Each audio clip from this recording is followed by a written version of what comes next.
사도신경 하심으로 신앙 고백하시겠습니다.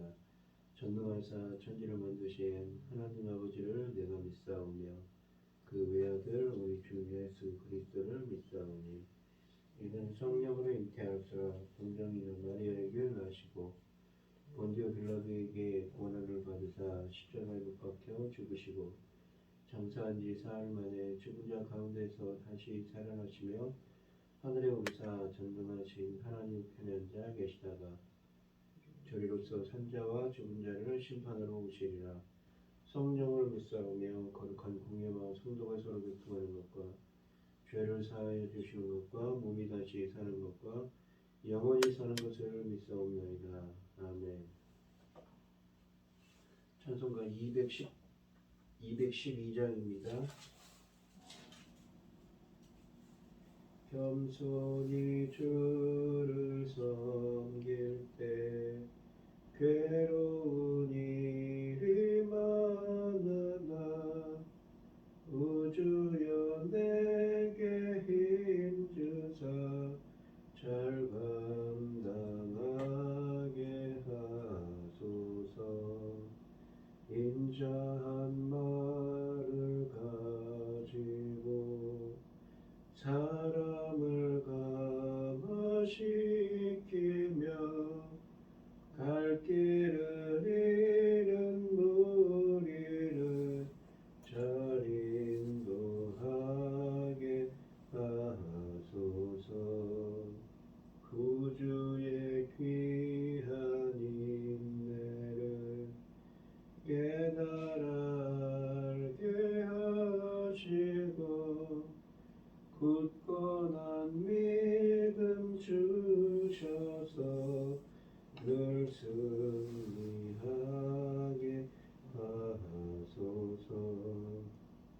장래의 영광 비추사 소망이 되게 하시며 구주와 함께 살면서 참 평안 얻게 하소서. 아멘.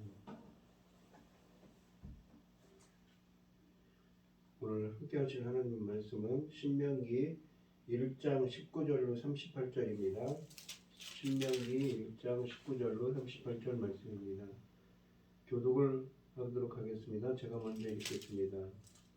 우리 하나님 여호와께서 우리에게 명령하신 대로 우리가 호렙산을 떠나 너희가 보았던 그 크고 두려운 광야를 지나 아모리 족속의 산지길로 가데스 바네아에 이른 때에 내가 너희에게 이르기를 우리 하나님 여호와께서 우리에게 주신 아모리 족속의 산지에 너희가 이르렀나니 너희 하나님 여호와께서 이 땅을 너희 앞에 두셨은즉 너희 조상의 하나님 여호와께서 너희에게 이르신 대로 올라가서 차지하라. 두려워하지 말라 주저하지 말라 한즉 너희가 다 내 앞으로 나와 말하기를 우리가 사람을 우리보다 먼저 보내어 우리를 위하여 이 땅을 정탐하고 어느 길을 올라가야 할 것과 어느 성읍으로 들어가야 할 것을 우리에게 알리게 하자 하기에 내가 그 말을 좋게 여겨 너희 족 각 지파에서 한 사람씩 12를 택하매 그들이 그렇게 산지에 올라가서 저기 그것을 정탐하고 그 땅의 열매를 손에 가지고 우리에게로 돌아와서 우리에게 말하여 이르되 우리 하나님 여호와께서 우리에게 주시는 땅이 좋더라 하였느니라.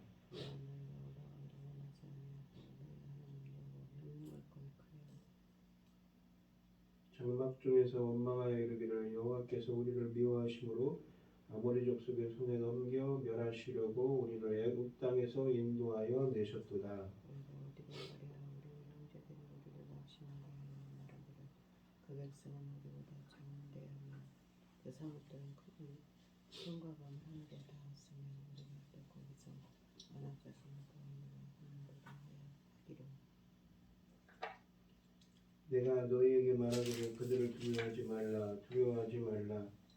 너희보다 먼저 가시는 너희 하나님 여호와께서 애굽에서 너희를 위해 너희 목전에 모든 일을 행하신 것 같이 이제도 너희를 위하여 싸우실 것이며 광야에서도 너희가 당하였거니와 사람이 자기의 아들을 얻는 것 같이 너희 하나님 여호와께서 너희가 걸어온 길에서 너희를 안사 이곳까지 이르게 하셨느니라 하라. 이 일에 너희가 너희의 하나님 여호와를 믿지 아니하였도다. 그는 너희보다 먼저 그 길을 가시며 장막 칠 곳을 찾으시고 밤에는 불로 낮에는 구름으로 너희가 갈 길을 지시하신 자이시니라. 아멘. 오늘 본문 말씀 제목은 거역과 반역입니다.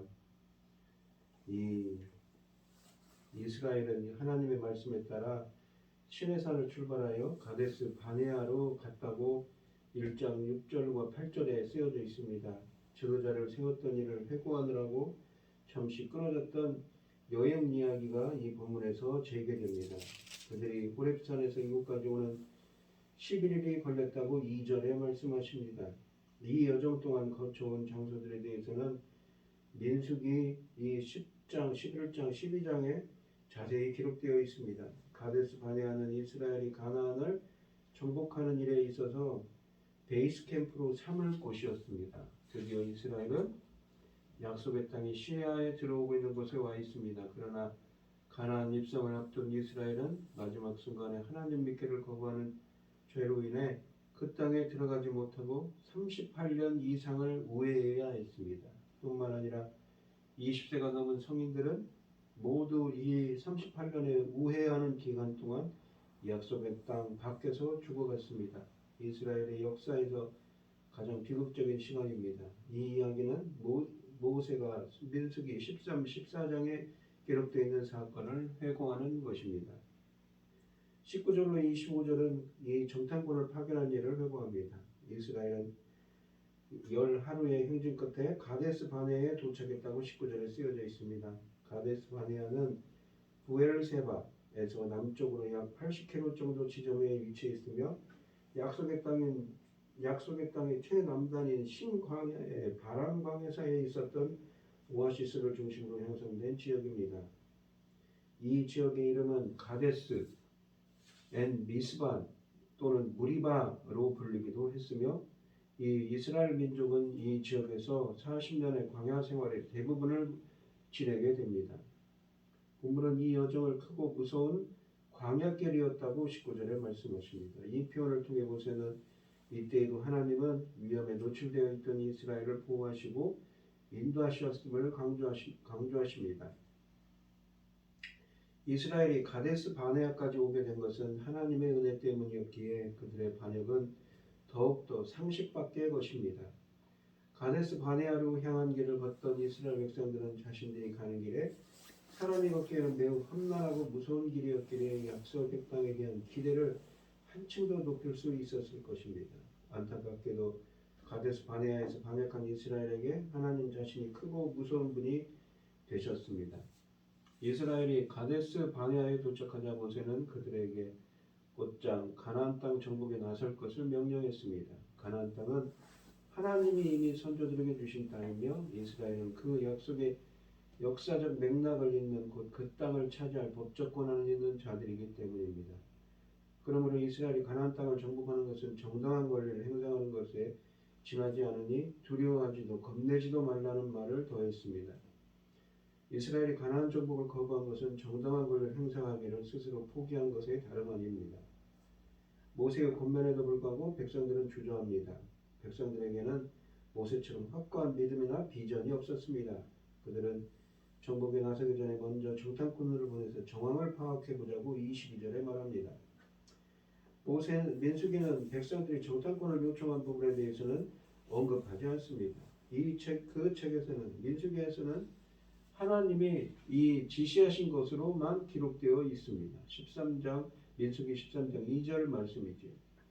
민수기와 신명기를 종합해 보면 가데스 바네아에서 백성들이 먼저 정탐꾼을 보내자고 했고 이러한 요구가 불신에서 비롯된 것을 알아차지 못한 모세가 좋게 생각하여 하나님께 아뢰었고 하나님이 허락하신 것으로 나와 있습니다. 하나님이 이스라엘의 불신을 이미 알고 계셨음에도 이러한 요구를 허락하신 것은 그들의 정탐꾼을 보내지 않고는 더욱더 가나안으로 입성하지 않으려고 하는 것을 잘 알고 계셨기 때문이었습니다. 본문은 민수기 13장의 일의 세부 사항을 설명합니다. 모세는 이들의 제안을 좋게 생각했다고 23절에 말씀하십니다. 백성들과 모세가 이 일에 있어서 하나가 되어 있었다는 것입니다. 그들이 정확하게 취할 땅이 얼마나 비옥한가를 미리 알게 된다면 더 적극적으로 정복에 나설 것이라는 기대였을 것입니다. 그러나 백성들의 제안에는 벌써 불신이 스며들었을 뿐만 아니라 실패의 싹이 움트고 있습니다.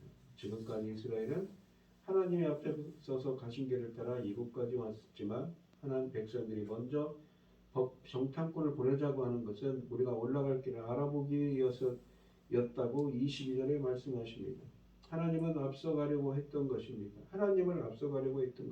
또한 모세도 이 일로 인해 가나안에 입성하지 못하는 것을 보면 그가 이스라엘의 불신에서 비롯된 제안을 아무런 반대 없이 수용한 것에 대한 벌을 받는 것입니다. 모세는 각 지파별로 한 명씩 총 12명을 정탐꾼으로 파견합니다. 민수기 13장은 이들의 이름을 기록하고 있지만 여기서는 그들의 이름을 밝히지 않습니다. 본문에는 밝히지 않지만 민수기에 의하면 정탐꾼들은 40일 동안 가나안 땅을 정탐했습니다. 그리고 에스골 골짜기에 이릅니다. 에스골은 포도송이라는 뜻입니다. 정탐꾼들이 이 지역에서 가지고 온 포도송이의 탐스러움에서 비롯된 이름입니다. 이스라엘이 지나온 광야의 이 황폐함과 가나안의 풍요로움이 극명하게 대조됩니다. 더 나아가 에스골은 하나님이 그들에게 주시고자 하는 땅에 참으로 젖과 꿀이 흐르는 땅임을 가시적으로 보여주는 증거입니다.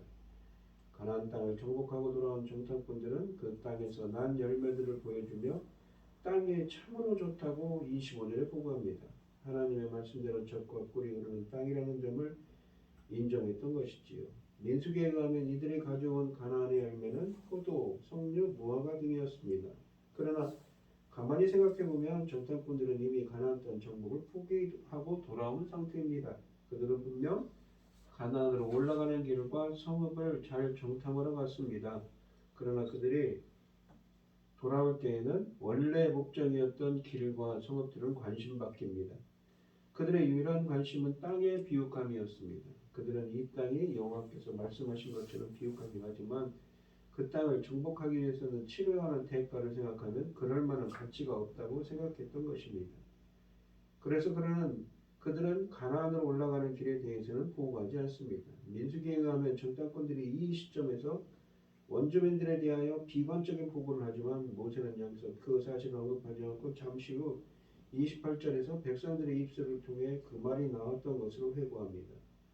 이스라엘의 가나안 입성이 거부된 것의 책임이 정탐꾼들이 아니라 백성들 자신에 있었음을 강조합니다.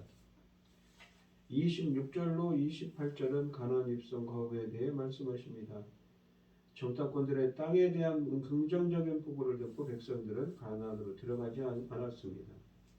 모세는 이스라엘의 불순종을 세 가지 표현으로 묘사합니다. 가려하지 않았다, 거역했다, 원망했다. 이스라엘이 하나님을 원망할 때 자주 사용되는 표현입니다. 땅은 좋을지 몰라도 거인들처럼 덩치가 큰 원주민들은 너무 위협적이었고 그들이 사는 성읍들은 공략하기 불가능하다는 것이 그들의 주장이었습니다. 물론 정탐꾼들의 보고를 듣고 하는 말이지요. 백성들이 하나님의 말보다는 정탐꾼들의 말을 더 신뢰하고 있습니다. 그들이 정탐꾼을 우리의 형제들이라고 부르는 데서 역력히 드러나고 있습니다. 이집트에서 숱한 기적을 체험하고 홍해에서 온 이집트 군대를 수장시킨 하나님의 능력을 보도 이런 말을 할 수 있다는 것이 참 기가 막힙니다. 하나님이 베푸신 기적의 혜택을 톡톡히 누려왔던 자들이 이런 반응을 보인다는 것이 참으로 어이없습니다. 게다가 그들이 지난 1년 이상의 광야 생활 동안 무엇을 먹고 마셨으며 어떻게 살아왔는지를 생각해보면 도저히 이해할 수 없는 일이기도 하지요. 기적이 결코 사람을 병화시킬 수 없다는 말이 새롭게 다가옵니다. 이스라엘은 하나님의 능력을 믿지 못한 죄보다 더 심각한 죄를 저질렀습니다. 하나님이 자신들을 미워해서 가나안 사람의 손에 죽이시려고 이집트에서 인도해 내셨다고 27절에 원망합니다. 이스라엘은 하나님이 자신들과 맺으신 언약을 지키지 않으신다고 원망하고 있는 것이지요. 이스라엘이 시내산에서 하나님과 맺은 언약은 사랑에 근거한 언약이었지만 영원에 사랑하실 것을 약속하시는 언약이었지만 그들은 믿지 않는 것입니다. 이것은 연인의 사랑 투정이 아니라 반역입니다. 또한 시내산에서 하나님과 맺은 언약에 반역하는 행위입니다. 게다가 하나님이 이스라엘을 이집트에서 인도해 내신 것은 가나안 사람들과 그들의 땅을 그들 손에 넘겨주시기 위해서였지만 그들은 반역으로 응답했던 것입니다. 29절로 33절은 반역에 대한 모세의 책망에 대해 말씀하십니다. 모세는 가나안 사람들이 두렵다며 하나님을 원망하는 백성들에게 하나님을 믿고 가나안 사람들을 두려워하지 말라고 명령했습니다. 모세가 설득하기보다 명령하는 것은 이스라엘은 하나님을 믿는 자들이며 하나님을 믿는 자들이 두려워해서는 안 되기 때문인 것입니다. 이 믿는 자들이 두려워한다는 것은 그들의 하나님 여호와의 능력을 신뢰하지 않는다는 것을 의미합니다. 모세는 하나님은 항상 이스라엘을 앞서가시는 분이라며 크게 두 가지를 생각해 보라고 명령합니다. 첫째는 하나님이 이스라엘을 위하여 이집트에서 하셨던 일을 생각해 보라고 30절에 말합니다. 이스라엘의 탈출을 위하여 하나님이 어떤 기적을 베푸셨고 어떻게 이집트의 바로의 신들을 상대로 승리하셨는가는 이들 모두가 잘 아는 사실입니다. 둘째는 이스라엘이 이집트를 떠난 후에도 하나님은 아버지가 아들을 돌보듯 이스라엘을 보호하시며 여기까지 인도해 오셨다는 점을 생각해 보라고 31절에 말합니다. 모세는 당연한 문제 때문에 이성과 상식을 잃어버린 백성들에게 지난날 하나님이 베풀어 주신 은혜를 묵상하며 논리적으로 생각해 보라고 권면하고 있습니다. 모세는 또한 이스라엘의 기억과 경험에 호소합니다. 이때까지 그들의 경험해온 하나님을 생각해 보면 거인처럼 보이는 가나안 거주민들이나 하늘처럼 치솟아오른 저들의 성벽이 결코 문제가 될 수 없다는 것입니다. 모세의 변만은 이미 자신들이 원하는 대로 현실을 해석하기로 작정한 완고한 백성들에게는 세계의 경리기에 불과했습니다. 억지 부리는 사람에게는 이성과 논리가 통하지 않는 법이지요. 불안하게도 이스라엘은 하나님을 신뢰하는 믿음이 없었던 것입니다. 이 모세의 책망에서 깨달아야 할 한 가지 중요한 사실은 불신문자가 지난 세대만의 것은 아니라는 것입니다. 그는 과거의 일을 회상하다가 돌연 자기 앞에 서 있는 세대, 즉 가나안 입성을 앞둔 백성들을 똑같은 이유로 책망합니다. 그런데도 당신들은 아직도 당신들의 하나님을 믿지 않는다고 32절에 말씀하고 있는 것이지요. 지난 세대의 이야기를 통해 정복을 앞둔 백성들의 불신을 책망하였던 것처럼 오늘날도 우리를 권면하시고 책망하십니다. 우리는 성경에 기록된 과거의 일들을 통해 우리의 신앙을 되돌아보며 회개할 것은 회개하고 강화할 것은 강화해야 되겠지요. 바로 이렇게 하라고 우리에게 성경을 주신 것입니다. 오늘 본문 말씀을 보시면 우리보다 앞서가시는 안내자, 우리를 위해 싸우시는 용사, 우리를 품에 안고 가시는 아버지가 계십니다. 바로 이스라엘 위에 가나안 땅을 정복한 하나님이시지요. 이스라엘 백성들은 우리보다 먼저 우리를 위하여 정탐할 사람들을 보내려 했지만 하나님은 너희보다 먼저 너희를 위하여 일하시는 참된 인도자이시라고 이 33절부터 38절에 쓰여져 있습니다. 옛날 예굽과 광야에서처럼 이제 약속의 땅에서도 변함없이 그들을 위해 싸우실 것입니다. 지금 나의 삶의 터에서 인도하시고 싸우시고 품에 안아주시는 하나님의 은혜가 오늘도 함께 해달라고 기도하는 여러분들이 되시기를 바랍니다. 기도하겠습니다. 하나님 아버지 감사합니다. 이스라엘의 광야길 가운데서도 싸워주시고 인도하시고 보호해 주셨던 그 하나님의 은혜가 우리 앞에서 오늘 하루도 우리 앞에서 먼저 행하시는 그 하나님의 은혜가 함께 해주시기를 간절히 구합니다. 주님께서 함께하여 주시옵소서. 이 모든 말씀 거룩하신 예수님 이름으로 기도합니다. 아멘. 하늘에 계신 우리 아버지여 이름이 거룩히 여김을 받으시오며 나라의 마옵시며 뜻이 하늘에서 이룬 것 같이 땅에서도 이루어지이다. 오늘날 우리에게 일용할 양식을 주옵시고 우리가 우리에게 죄 지은 자를 사하여 준 것 같이 우리 죄를 사하여 주옵시고 우리를 시험에 들게 하지 마옵시고 다만 악에서 구하옵소서. 대개 나라와 권세와 영광이 아버지께 영원히 있사옵나이다. 아멘. 오늘 주신 말씀 가지고 기도할 때에요, 우리 앞에서 행하시는 그 하나님의 은혜와 보호하심이 오늘 하루도 함께 해달라고 기도하시고, 어려움을 당하신 분들과 각자 기도 제목 가지고 주여 산청하시고 통성을 기도하도록 하겠습니다. 주여 주여 주여. 아버지 하나님, 오늘 하루도 주님의 우리 앞에서 행하시는, 싸우시고 보호하시는, 인도하시는 그 하나님의 은혜가 오늘 하루도 함께하길 원합니다. 주님께서 역사하시고 인도하여 주시옵소서. 깨어내 주시옵소서. 거룩한 주님, 내일까지 주시옵소서.